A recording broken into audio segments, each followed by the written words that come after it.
Good morning विद्यार्थियों।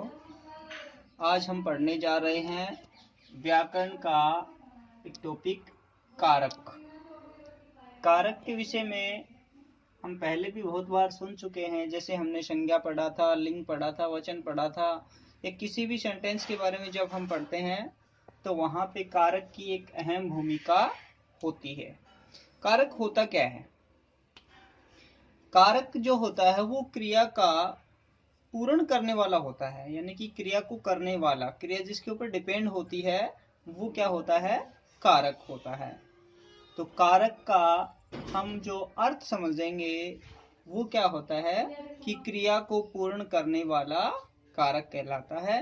इसकी शाब्दिक परिभाषा है संज्ञा या सर्वनाम का वह रूप जिससे क्रिया के पूर्ण होने में या वाक्य में आए हुए अन्य शब्दों के साथ किसी न किसी तरीके से जो संबंध होता है वो शब्द आपका कारक कहलाता है। तो शाब्दिक परिभाषा कारक की क्या हुई? संज्ञा या सर्वनाम का वह रूप जिससे क्रिया में कर्ता के रूप में या वाक्य में क्रिया का अन्य शब्दों के साथ संबंध स्थापित होता है वो शब्द आपका कारक कहलाता है। ये तो थी कारक की परिभाषा। अब कारक कितने होते हैं, कारक के भेद कितने होते हैं, उनकी पहचान कैसे होती है, हम ये कैसे मानेंगे कि ये कौन से कारक का उदाहरण है। तो हमने यहाँ पे एक टेबल बनाई है जिसमें हम एग्जाम्पल से, उदाहरण के माध्यम से पहले ये समझेंगे कि कारक होता क्या है और हम कारक को पहचानते कैसे हैं। तो कारक के 8 भेद होते हैं। सबसे पहला होता है आपका कर्ता कारक। परसर्ग, परसर्ग शब्द का अर्थ होता है विभक्ति या फिर उसकी पहचान, उसका चिन्ह, कि हम कारक को कैसे पहचानेंगे। सबसे पहला कारक होता है कर्ता। कर्ता का चिन्ह होता है ने, और उदाहरण है जैसे राम ने युद्ध जीता। राम ने युद्ध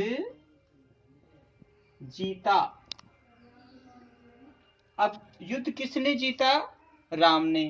कर्ता कौन हुआ? राम। कैसे पहचाना हमने? ने से पहचाना। ने क्या है? परसर्ग है। तो साथ साथ हम इसकी डेफिनेशन भी पढ़ते हुए चलेंगे कि कर्ता कौन होता है। कर्ता कारक की परिभाषा क्या है? किसी भी कार्य के करने वाले को कर्ता कहते हैं। अब कर्ता किसी भी कार्य को, किसी भी क्रिया को पूर्ण करता है, उस काम को वो करने वाला होता है। उसकी पहचान होती है ने। कर्ता का परसर्ग क्या है? कर्ता की पहचान क्या है? यहाँ भी परसर्ग या आप चिन्ह भी कह सकते हैं, चिन्ह। तो कर्ता कारक का चिन्ह क्या होता है? ने। जैसे राम ने युद्ध जीता, तो राम ने क्या किया? युद्ध जीता। युद्ध जीतने का कार्य किसने किया? राम ने। तो कर्ता कौन हो गया? यहाँ पे राम हो गया। कर्ता कारक सबका क्लियर हो गया। दूसरे नंबर पे आपका कारक आता है कर्म, कर्म कारक। कर्म कारक का चिन्ह होता है को। एग्जाम्पल क्या होता है देख लीजिए। रमेश ने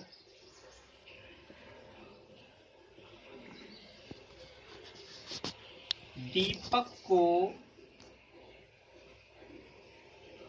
रमेश ने दीपक को पुस्तक दी,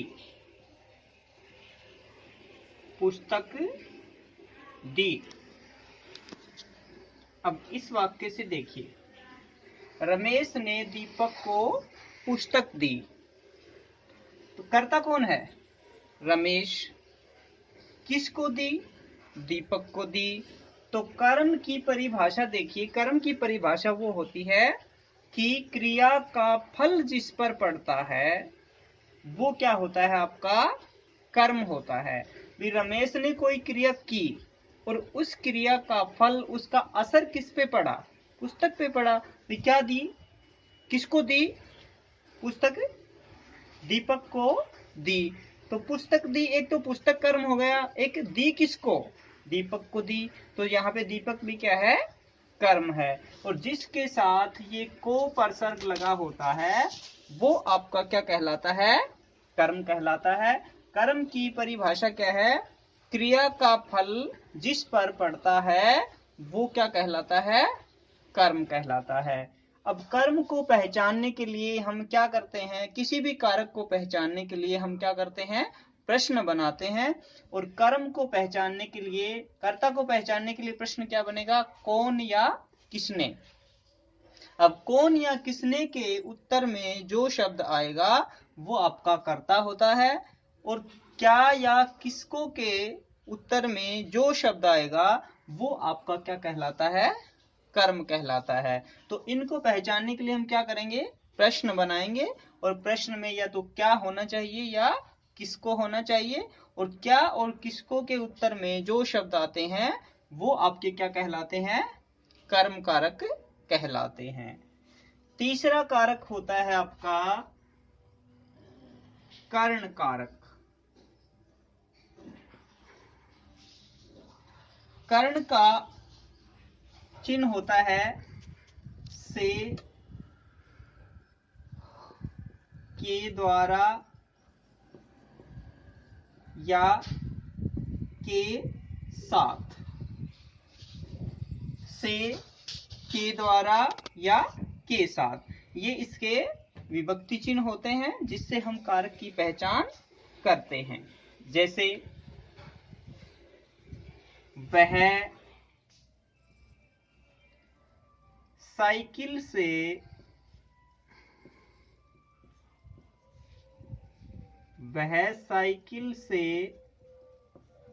स्कूल जाता है। वह साइकिल से स्कूल जाता है। अब देखिए, वह कौन है? कर्ता।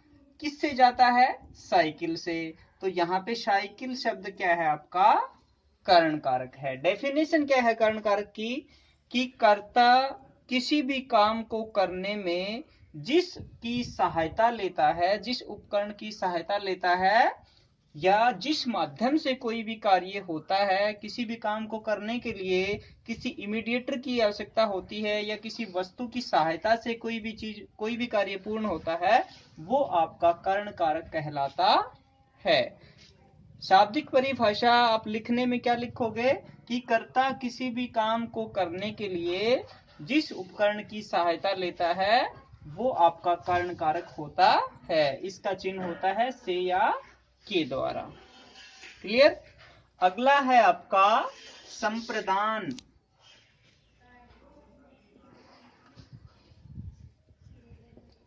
संप्रदान, संप्रदान का अर्थ, इसका चिन्ह होता है को या के लिए। इसकी परिभाषा क्या है?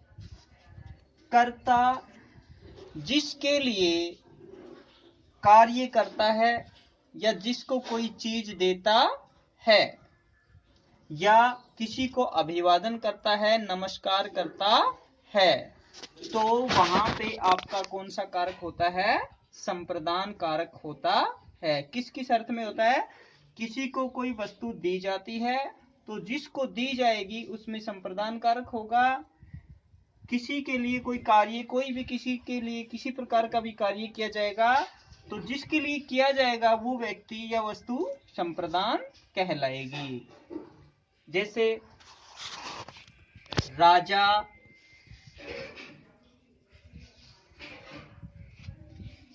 मुनियों, राजा मुनियों को दान देता है, दान देता है। देखो इस उदाहरण में आपके दो चीजें क्लियर हो रही हैं।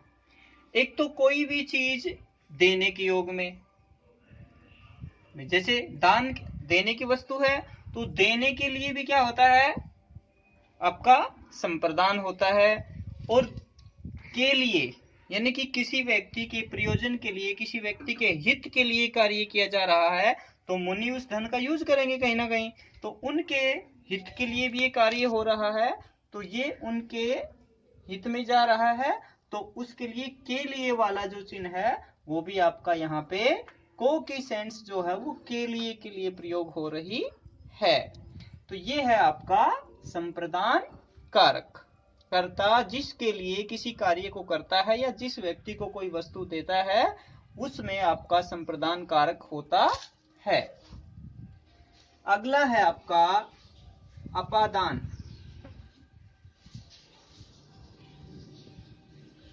अपादान, अपादान का चिन्ह होता है से अलग होना।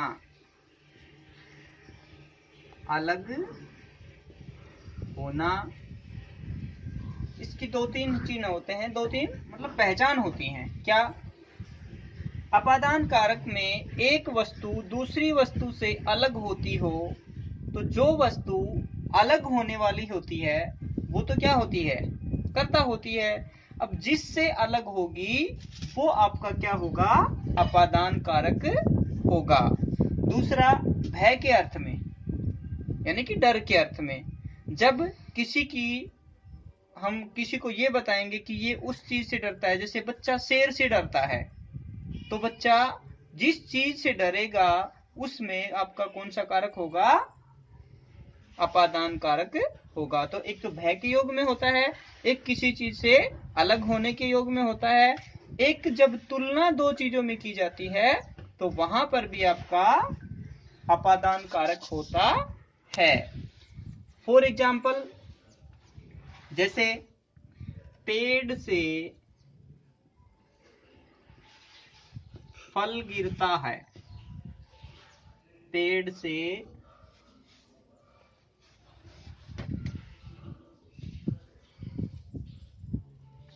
फल गिरता है, पेड़ से फल गिरता है। अब अलग कौन हो रहा है, फल। किससे अलग हो रहा है, पेड़ से।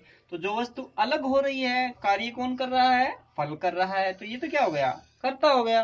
किससे अलग हो रहा है, पेड़ से। तो जिससे अलग होगा या जिसके साथ से चिन्ह लगेगा वो आपका कौन सा कारक है, अपादान कारक है। बच्चा सिंह से डरता है, शेर से डरता है, तो बच्चा किससे डरता है, शेर से डरता है, तो शेर क्या है, अपादान कारक है, और बच्चा क्या है, कर्ता कारक है।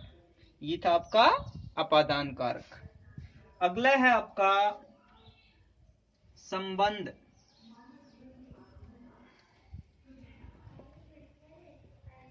संबंध कारक होता है, वो क्रिया के लिए प्रयोग नहीं होता, बल्कि वाक्य में आए हुए किसी संज्ञा या सर्वनाम का दूसरे किसी संज्ञा या सर्वनाम से संबंध दर्शाने के लिए इस कारक का प्रयोग किया जाता है। इसका चिन्ह होता है का, के, की, रा, रे, री, ना, ने, नी। अब संबंध क्या होते हैं, रिलेशन। तो जो कारक संज्ञा या सर्वनाम का किसी दूसरी संज्ञा या सर्वनाम से रिलेशन बताता है, वो कारक आपका संबंधवाचक कारक कहलाता है। जैसे उसकी बहन, उसकी बहन का नाम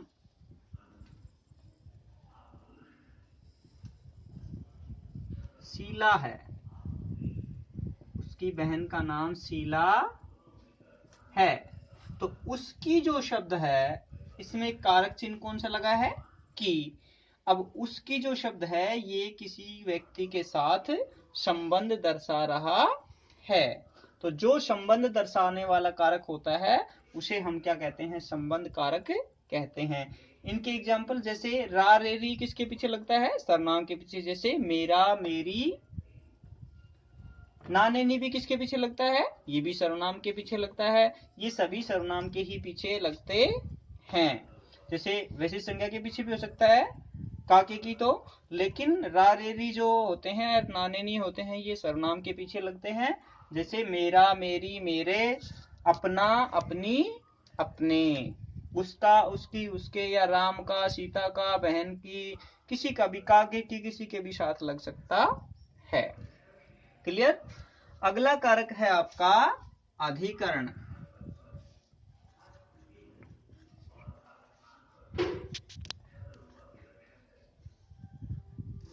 अधिकरण का अर्थ होता है क्रिया का आधार। इसका चिन्ह होता है में या पर।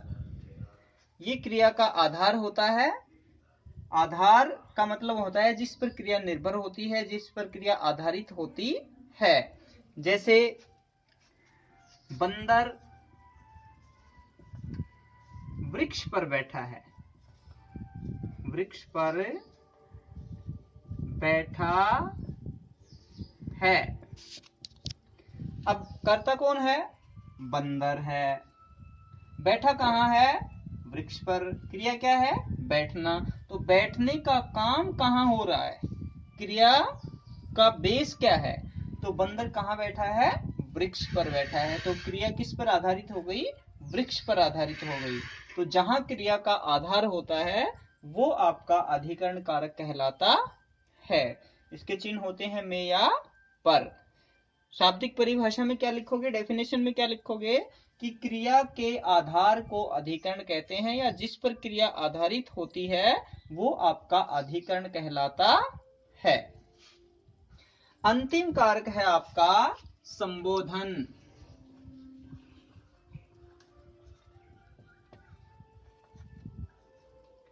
संबोधन, इसका चिन्ह होता है हे, अरे, ओ। ये जो शब्द होते हैं ये जिस भी नाम के पीछे, जिस संज्ञा के पीछे या आगे लगे होते हैं वो आपका संबोधन कारक होता है। संबोधन कारक का प्रयोग किसी व्यक्ति को बुलाने के लिए, किसी व्यक्ति को संबोधित करने के लिए किया जाता है। जैसे हे राम, ये क्या हो गया,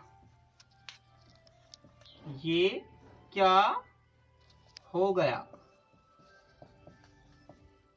इस वाक्य में ये व्यक्ति भगवान को संबोधन करके कह रहा है, संबोधित करके कह रहा है कि हे भगवान तूने क्या कर दिया, ये क्या हो गया। यानी कि इन शब्दों से इसने किसको पुकारा, भगवान को पुकारा। तो जहां पर किसी व्यक्ति को बोलने के लिए, पुकारने के लिए, संबोधित करने के लिए उसे हम आवाज लगाते हैं तो वहां पे आपका कौन सा कारक प्रयोग में लिया जाता है, संबोधन कारक प्रयोग में लिया जाता है। ये थे आपके कारक। और तो आई होप आपको ये वीडियो और ये टॉपिक समझ आ गया होगा। एक बार फिर रिवाइज कर देता हूँ। कारक क्या होता है कि संज्ञा या सर्वनाम, वे संज्ञा या सर्वनाम शब्द जो क्रिया को पूरा करते हैं या वाक्य में आए हुए शब्दों के साथ क्रिया के संबंध को स्थापित करते हैं वे कारक कहलाते हैं। कारक के 8 मुख्य भेद होते हैं। वो कौन कौन से हैं, कर्ता कारक, कर्म कारक, कर्ण कारक, संप्रदान कारक, अपादान, संबंध, अधिकरण और संबोधन। कर्ता का चिन्ह होता है ने, कर्म का चिन्ह होता है को, कर्ण का चिन्ह होता है से या के द्वारा, संप्रदान का चिन्ह होता है को या के लिए, अपादान का चिन्ह होता है से अलग होना, संबंध का चिन्ह होता है का के की और रा रे री ना ने नी, अधिकरण का चिन्ह होता है में या पर, ये क्रिया का आधार होता है जिस पर क्रिया डिपेंड होती है, और संबोधन कारक का अर्थ होता है किसी को संबोधित करना। तो आई होप सारे कारक आपको समझ आ गए होंगे। अब आप सभी को इन कारक को समझ करके प्रत्येक कारक का आपको डेफिनेशन लिखनी है और उसके बाद आपको प्रत्येक कारक के कम से कम 3-3 एग्जाम्पल अलग से सेपरेट करके एक एक कारक के आपको लिखने हैं।